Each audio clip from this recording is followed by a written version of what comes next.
मंच पर पधारे अत्यंत सम्मान के योग्य साधु समाज, मानव जीवन का सबसे महत्वपूर्ण कर्म करने हेतु पधारे हुए सत्संग प्रेमी सज्जन वृंद, माताओं तथा बहनों, अभी का प्रतिपाद्य विषय ध्यान योग की महिमा है। यह संत मत सत्संग का सबसे महत्वपूर्ण और सार विषय है। साथ ही परम प्रभु परमात्मा का प्रत्यक्षीकरण करा देने वाला निर्भ्रांत तथा अव्यर्थ साधन है। जन्म जन्म का किया हुआ पाप का पहाड़ हम लोगों के साथ में है। उस पहाड़ को विध्वंस कर देने वाला, चूर चूर कर नष्ट भ्रष्ट कर देने वाला यदि कोई बारूद है, तोप का गोला है, तो यह ध्यान योग है। ध्यान बिंदु उपनिषद के ऋषि कहते हैं,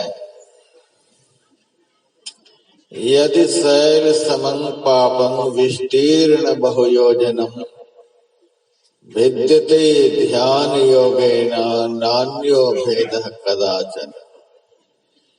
कई योजन तक फैला हुआ पहाड़ के समान यदि पाप हो तो वह पाप ध्यान योग के द्वारा नष्ट हो जाता है। इस तरह पापों का नाश कर देने वाला दूसरा कोई भी साधन नहीं है। तो पहली बात, ध्यान करने से पापों का नाश हो जाता है,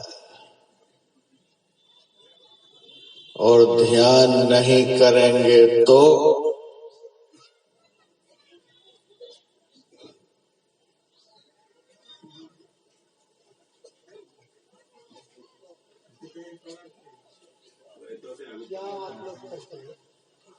पापों का नाश नहीं होगा।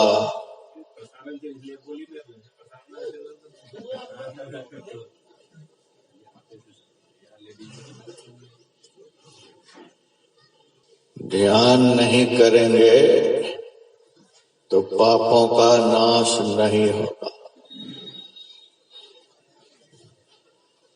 सुन रहे हैं मेरी बातों को अच्छी तरह से।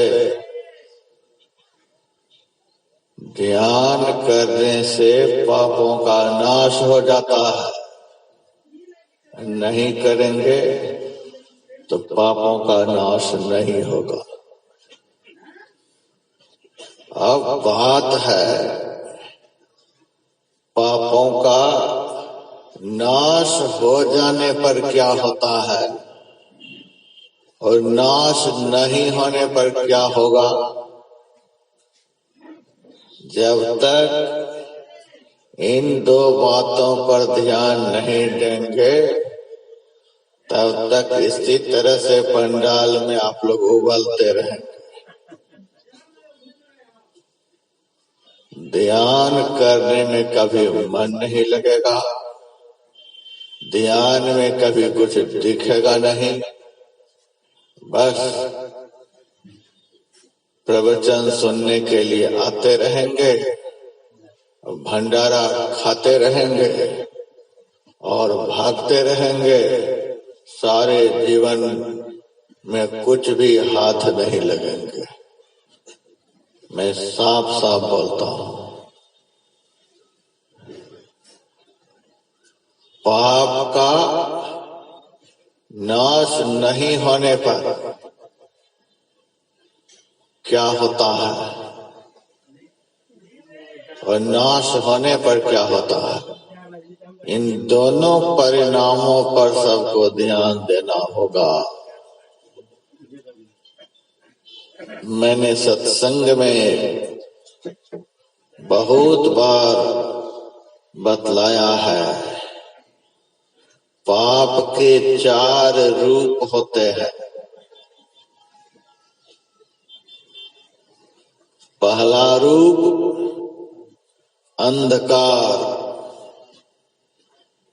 आंख बंद करके पाप का अंधकारमय रूप देखा जाता है। दर्शन होता है प्रकाश में।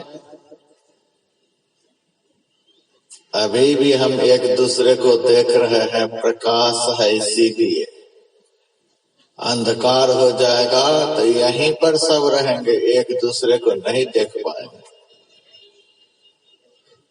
दर्शन होता है प्रकाश में। ज्ञान संकलनी तंत्र में लिखा हुआ है,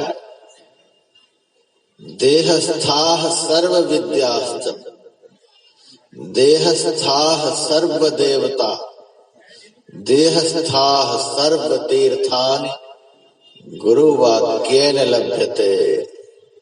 यह शरीर देखने में मात्र 3.5 हाथ का है, लेकिन मैं नहीं जानता कि इससे बाहर भी कुछ है। और यह मैं संत वाणी के आधार पर बोल रहा हूँ। गुरु नानक देव जी महाराज कहते हैं, सब किछु घर में बाहरी नाही, बाहरी टोले सो भरमी भुलाही, गुर प्रसादी जिन्हें अंतरी पाइया, सो अंतर बाहर सुहेला जी। सब किछु घर में, सब कुछ 3.5 हाथ के घर में है।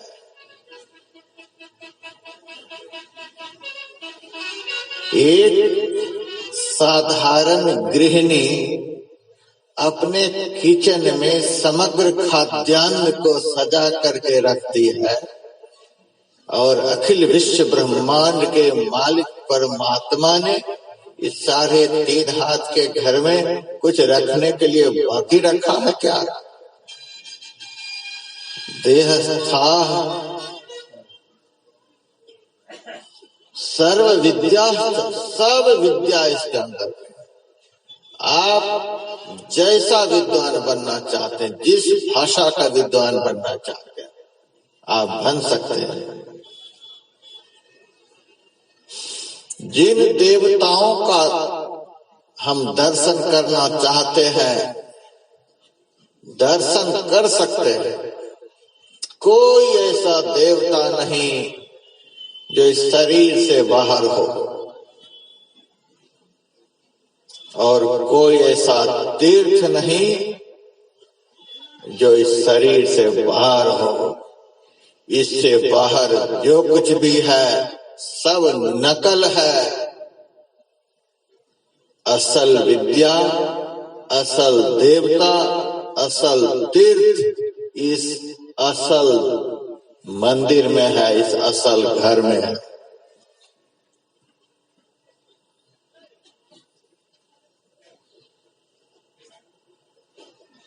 लेकिन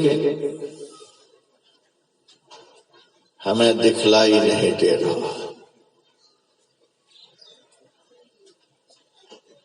क्यों नहीं दिखलाई दे रहा? मैंने पहले ही बतलाया, पाप का पहला रूप अंधकार है। इस अंधकार के कारण ही नहीं दिखलाई दे रहा। अंधकार हमारे भीतर में घुसा कहां से?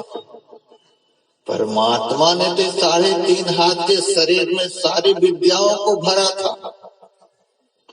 परमात्मा ने तो इस जीव को समग्र विद्याओं में निपुण कर देने के लिए समग्र विद्याओं को भरा था। सभी देवी देवताओं को इसके भीतर में भरा था। सारे तीर्थों में भ्रमण करने का फल इस 3.5 हाथ के भीतर में ही मिलता है, इसीलिए सब तीर्थों को भरा था। लेकिन अंधकार कहां से आकर भर गया? भगवान ने, ईश्वर परमात्मा ने हमारे भीतर में प्रकाश भरा था और हम पापी जीव ने पाप कर करके इसके भीतर में अंधकार भर लिया है। परमात्मा प्रकाश भरने वाले हैं और पापी जीव इसके भीतर में अंधकार भर लिया, जिस कारण परमात्मा प्रदत्त समग्र सदपदार्थ हमारे अंदर में है, लेकिन अपनी करनी के कारण हम कुछ भी नहीं देख पा रहे। मैं पंजाब गया हुआ था सत्संग करने के लिए। अपने निवास पर से जब पंडाल की ओर जा रहा था तो रास्ते में कैसेट बज रही थी। एक झोला में फूल है रे, एक झोला में कांटा है रे, क्या क्या गा रहा था। हमको तो उतना दिमाग काम नहीं करता, और गाते गाते आखिर में कह देता था, अरे कुछ कारण होगा। एक ही झोला में फूल भी है, कांटा भी है। गजब की बात, फूल भी हो और कांटा भी हो, खुशबूदार चीज भी और चुभने वाली चीज भी। बात क्या है? ये दोनों चीज एक ही झोला में।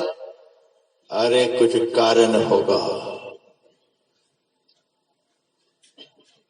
हमको बस इतना ही स्मरण में रह गया, अरे कुछ कारण होगा। उसी तरह से परमात्मा ने इस शरीर के भीतर में सब विद्या भर दिया, सब देवता को भर दिया, सब तीर्थ को भर दिया कि मेरा बेटा जी है, जीव है, ममय वांशो जीव लोके। इसे दर्शन करने के लिए, इसे कुछ पाने के लिए दुनिया में कहीं भटकना नहीं पड़े। भगवान ने सब कुछ भर दिया और भगवान का भरा हुआ कुछ भी नजर नहीं आता। हमने जो गोबर भर लिया वही दिखलाई देता है। अरे कुछ कारण होगा, यही कारण है। हमारे गुरुदेव ने भी लिखा है, जाओ निज घट रस चाहो तो अपने को 5 पाप से हरदम खूब बचाओ। हरदम खूब बचाओ, कितना जोर देकर कह रहे हैं। हमारे इस शरीर रूपी घट के अंदर में ही अंतर ज्योति और अंतर नाद रूपी रस भरा हुआ है, लबालब भरा हुआ है। घर माही अमृत भरपूर है, मनुखा साधु न पाइया। जीव कस्तूरी मिरगन जाने, भ्रमदा भरम भुलाई। इस शरीर के भीतर ही घर माही अमृत भरपूर है, अंतर ज्योति और अंतर नाद रूपी अमृत भरा हुआ है। लेकिन अज्ञानी जीव रूपी मृगा भ्रमदा भरम भुलाइया, भ्रम में पड़कर इधर उधर भटक रहा। सब हमारे भीतर में। हमारे गुरुदेव कहते हैं, यदि उस रस को पीना चाहते हो। अभी आप लोगों ने संत तुलसी साहब की वाणी के पाठ में सुना, सुन ऐ तकीन जाइयो जिनहार देखना, अपने में आप जलवए दिलदार देखना। पुतली में तिल है, तिल में भरा राज कुल का कुल, इस पर्दे सियाह के जरा पार देखना। सुन लाम का पे पहुँच के तेरी पुकार है आ रही सदा से सदा यार देखना। 14 तबक का हाल आया हो तुझे जरूर, गाफिल न हो ख्याल से होशियार देखना। सब कुछ हमारे भीतर में, लेकिन गुरुदेव कहते हैं फुटल मनुष्यवा के भाग, गुरु गम नाही। हम लोगों का भाग्य फूटा हुआ है कि हीरा का खजाना अंदर में, कंकर पत्थर के लिए दुनिया में डोल रहे हैं, भटक रहे हैं। सब कुछ घर में अमृत रस हमारे भीतर में भरा हुआ है, और विषयी कुत्ता बनकर विषय रूपी रस को चाटने के लिए गलियों में घूम रहे हैं। जो विषया संतन तजी, मूढ़ता ही लपटा, ज्यों नर डारत बमन करी, स्वान स्वाद सौखा। हम ऐसे ही हो गए हैं। घर माँ ही अमृत भरपूर है, अमृत भरा हुआ है, लेकिन विषय रूपी विष दिन रात पी रहे हैं। आंख के माध्यम से, कान के माध्यम से, जिह्वा के माध्यम से, कान के माध्यम से, नाक के माध्यम से, चमड़ा के माध्यम से, ये पंच विषय क्या है? भयंकर विष है। अष्टावक्र जी ने जनक जी से कहा था, जनक इसी जीवन में यदि तू अखंड आनंद को पा लेना चाहते हो, अखंड सुख को पा लेना चाहते हो, परमात्मा रूपी अमृत का रस चख लेना चाहते हो, तो विषवत विषयान त्यज, संसार के विषय भोग को विष के समान त्याग दो।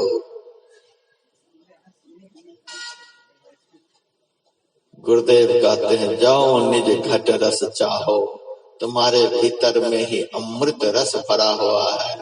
यदि उससे पीना चाहते हो, अपने को 5 पापों से खूब बचा करके रखना।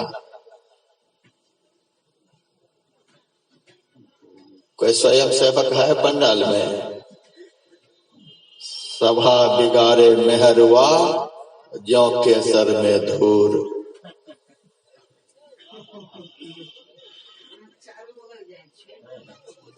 तो अपने को 5 पाप से हरदम खूब बचा हो। गुरुदेव ने सोचा होगा, ये लोग समाज स्वरूप में उपदेश देंगे तो नहीं समझेंगे। जन्म जन्म का कीड़ा, कर्मों का कीड़ा खोपड़ी में घुसा हुआ है। ये संक्षेप में उपदेश नहीं सुनेंगे, न समझेंगे। इसीलिए खुलासा करके, व्याख्या करके सुना है एक झूठ, नशा है दूसरा, तीसर नारी पर के हो, चौथी चोरी, पंचम हिंसा, दिल से इन्हें अलगाओ। अलगाहो का अर्थ होता है उखाड़ करके फेंको। पापों ने हमारे दिल में जड़ जमा लिया है, इसको जड़ मूल से उखाड़ करके फेंको। झूठ ने जड़ जमा लिया है। बहुत लोगों ने तो हिम्मत हार दिया है, महाराज मेरे से यह छूट नहीं सकता, महाराज मेरा व्यापार का भट्ठा बैठ जाएगा, मेरा घर उजड़ जाएगा। यदि सच बोलने लग जाएंगे तो घर परिवार सब खत्म हो जाएगा। यह नहीं हो सकता। लोगों ने गांडी में रख दिया, हिम्मत हार दिया। हमसे झूठ नहीं छूट सकता। चोरों ने हिम्मत हार दिया, हमसे चोरी नहीं छूट सकती। महाराज इस जन्म में नहीं।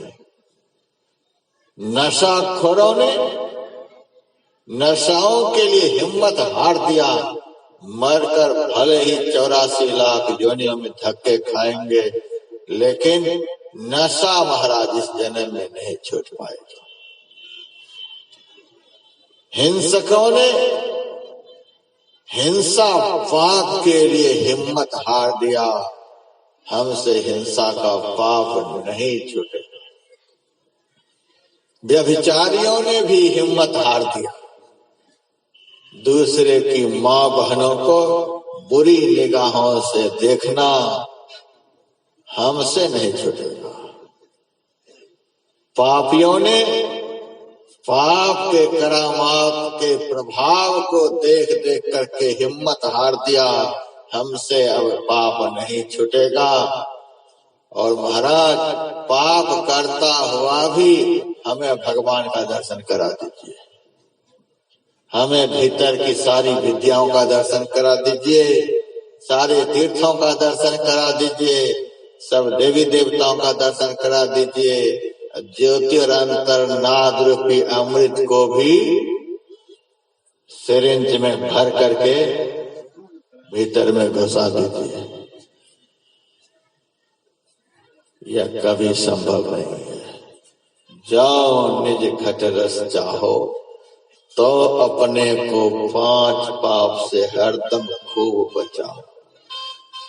और दूसरी जगह गुरुदेव लिखते हैं, सत्य सुहाता वचन कहिए, चोरी तज दीजिए, तजिए नशा व्यभिचार तथा हिंसा नहीं कीजिए।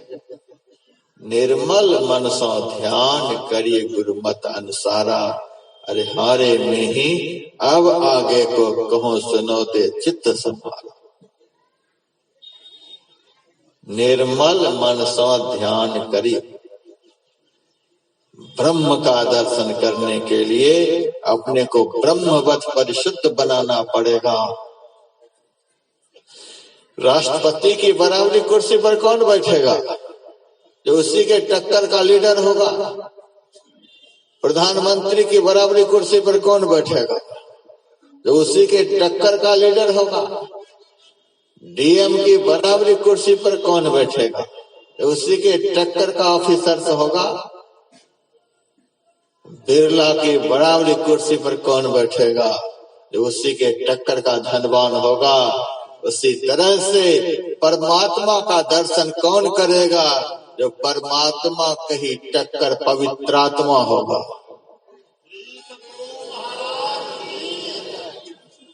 यमराज ने नचिकेता से कहा था, ना विरतो दुश्चरिता, ना शांतो ना समाहितः, ना शांत मानसो वापी प्रज्ञानेन मापनुयात्।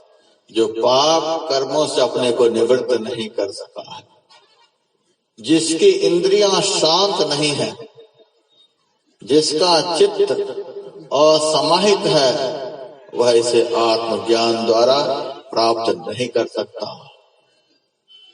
अपने को पवित्र बनाने की आवश्यकता है। गुरु नानक देव जी महाराज कहते हैं, सूचय भाड़य साच समावय बिरले सूचाचारी, तंत कौ परम तंत मिलाइया नानक शरण तुम्हारी। पवित्र बर्तन में ही पवित्र वस्तु अटती है। भगवान बुद्ध गए एक माई के घर भिक्षा के लिए। भिक्षा देकर माई कहती है, महाराज मेरे से तो आप ले रहे हो, लेकिन आप तो कुछ नहीं दे रहे हो, आप भी तो मेरे ऊपर कृपा करो। भगवान बुद्ध ने कहा, ठीक है, कल कृपा करूंगा तुम्हारे ऊपर। माई बहुत खुश हो गई। दूसरे दिन भगवान बुद्ध भिक्षा पात्र में गोबर भर ली, गए उसी माई के दरवाजे पर भिक्षाम देही। माई बाहर निकली। माई बहुत खुश थी, आज भगवान मेरे पर कृपा करेंगे। सोने की थार में 56 भोग बनाकर और भगवान बुद्ध के पास गई। भगवान बुद्ध भिक्षा पात्र को आगे बढ़ा देते हैं। माई कहती है भगवान यह क्या आप कर रहे? पात्र में गोबर भरा हुआ है, इसमें मैं कैसे 56 भोग डालूं? भगवान बुद्ध ने कहा खाना तो मुझे ही है, डाल दो। नहीं नहीं भगवान, इतना बढ़िया भोजन है, इतना गंदा पात्र में, अरे डाल दो, हम खा लेंगे जैसे तैसे। नहीं नहीं ऐसा नहीं। तब गोबर को हटा दीजिए पहले। उन्होंने कहा मैं तो नहीं हटाऊंगा, तू हटा दे। माई भिक्षा पात्र लेकर अंदर गई, गोबर को फेंक दिया, जल से धो दिया, फिर सूंघ करके देखती है बदबू नहीं आ रही है, बदबू आ रही थी। 3 बार 4 बार अच्छी तरह से राख डाल डाल करके साफ किया। जब बिल्कुल बदबू खत्म हो गई तब भगवान के हाथ में पात्र दिया। महाराज अब इस भिक्षा के योग्य पात्र बन चुका है, अब लो भिक्षा। अब उस पात्र में माई ने भिक्षा डाल दी। भगवान बुद्ध भिक्षा लेकर चलने लगे। माई कहती है महाराज आप भगवान होकर ठग रहे हैं, आपने कहा था कल तुम्हारे पर कृपा करूंगा, आप तो भिक्षा लेकर चल दिए। तू बिना पात्र को साफ किए मुझे भिक्षा दिया, तूने भिक्षा दी हमको? अगर नहीं, तो उसी तरह से जब तक तुम्हारा हृदय साफ नहीं होगा तब तक हम कृपा की भिक्षा कैसे दूं? तू भी पहले साफ कर। तूने आंगन नहीं बुहारा, कैसे आएंगे भगवान? हर कोने कलमस कसाय की लगी हुई है ढेरी, कहीं ज्ञान की किरण नहीं है, चारों तरफ अंधेरी। आंगन चौबारा अंधियारा, कैसे आएंगे भगवान? तूने हृदय नहीं बुहारा, कैसे आएंगे भगवान? दिल का हुजरा साफ कर, जाना कि आने के लिए ध्यान गैरों का उठा उसको बिठाने के लिए। अपने अंदर की छोटी कोठरी को साफ करो यदि परमात्मा को पधराना चाहते हो। विनय पत्रिका में तुलसीदास जी महाराज ने लिखा है, विमल हृदय भवन कृत शांति पर्यंक शुभ, शयन विश्राम श्री राम राया, क्षमा करुणा प्रमुख तत्र परिचारिका, जत्र हरि तत्र नहीं भेद माया। निर्मल हृदय में शांति का पलंग बिछता है, जहाँ परमात्मा विश्राम करते हैं। हृदय की निर्मलता की बात है। चित्त मंतर्गतं दुष्टं तीर्थ स्नानैर्न शुध्यति, सतसोप जलैर धौतम सुरा भांड निवासुचि। जाबाली ऋषि ने कहा है, अंदर में रहने वाला दूषित चित्त तीर्थ भ्रमण से परिशुद्ध नहीं होता है, इसको शुद्ध करना होगा। और यह अशुद्ध हुआ कैसे? झूठ से, चोरी से, नशा से, हिंसा से, व्यभिचार से। हम कभी कभी जाते हैं पंजाब, वहां लोग हमसे राइस मिल का उद्घाटन करवाते हैं, दाल मिल का उद्घाटन करवाते हैं। मैं देखता हूं मिल के एक किनारे गड्ढा सा होता है, उसी गड्ढे में धान को डालते जाता है। मेरे से कहता महाराज हरा रंग का बटन दबा दो। बटन दबा देता हूं तो मशीन चालू हो जाती है, धान गड्ढा में गिरा रहा है। मैं कहता हूं धान तो गड्ढा में गिरा रहा है तो चावल कैसे बनेगा? अरे महाराज देखो मशीन चालू हो गई है, गड्ढा के धान को मशीन अपने आप ऊपर उठा कर ले जाए। कमाल हो गया, गड्ढा का धान ऊपर जाने लग गया।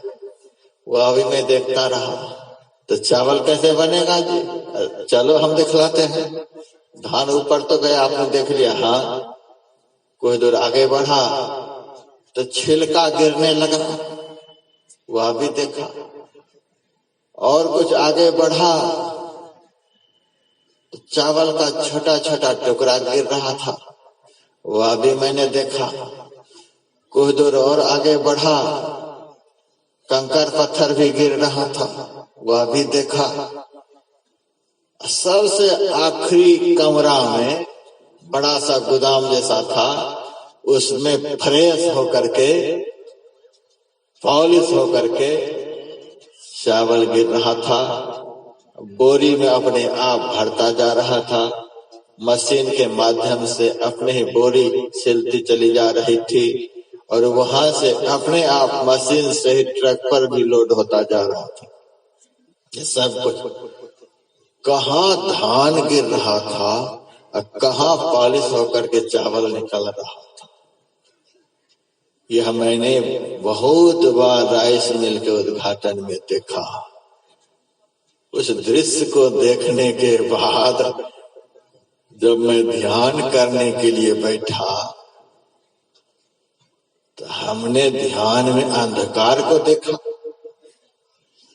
तो मेरे मन में हुआ, ये अंधकार कहाँ से आया? अंधकार कहाँ से आया?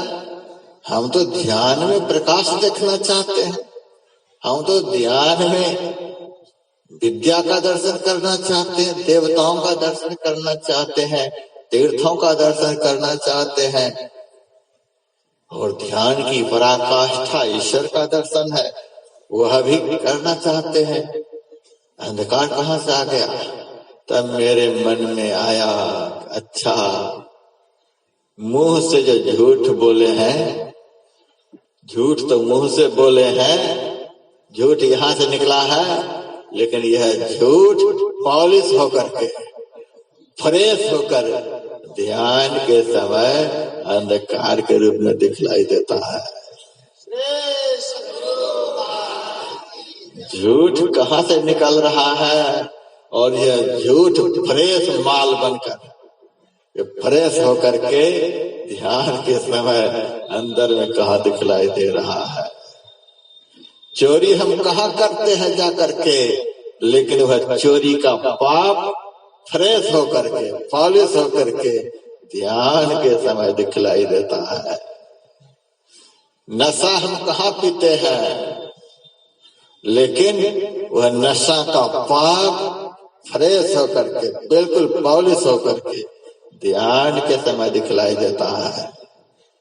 हिंसा हम कहाँ करते हैं, मांस, मछली, अंडे कहाँ कहाँ जा करके खाते हैं, लेकिन वह हिंसा का पाप ध्यान के समय फ्रेश होकर के दिखलाई देता है।